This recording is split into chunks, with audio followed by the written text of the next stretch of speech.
systems of belief, religious or political, to recognize their limited reach. The current struggle is so vital, in my view, then, because we're at a crossroads in the history of human nature.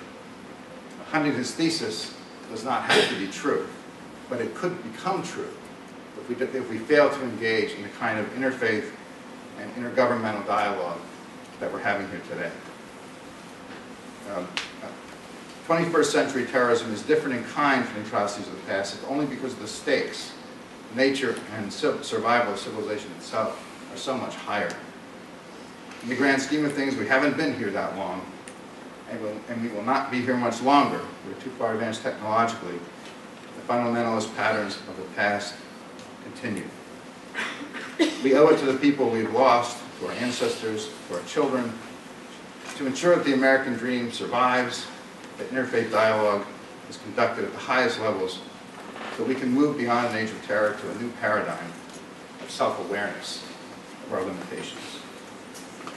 In this war's darkest days, we should look to a world where we can celebrate one culture without despising another, a world where we can speak of love without engendering hate, where we can call out our different prayers in darkness and live their wisdom in daylight, a world where we are free to view the night sky's unending worlds in wonder as we have through the ages, and to give that sense of wonder a human signature.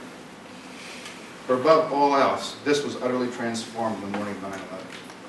Our duty, in the name of all the suffering and injustice of the past, in the name of the innocent lives lost that day, and before and since, to forge our future together as one world, a small world, under the transcendent mysteries of heaven. And that's, I think, the purpose of today's meeting, and I thank you for the opportunity to address it.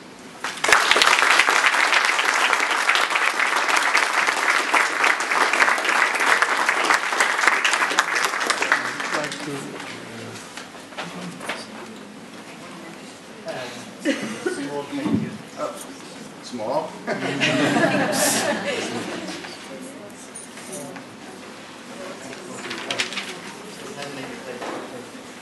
you very much.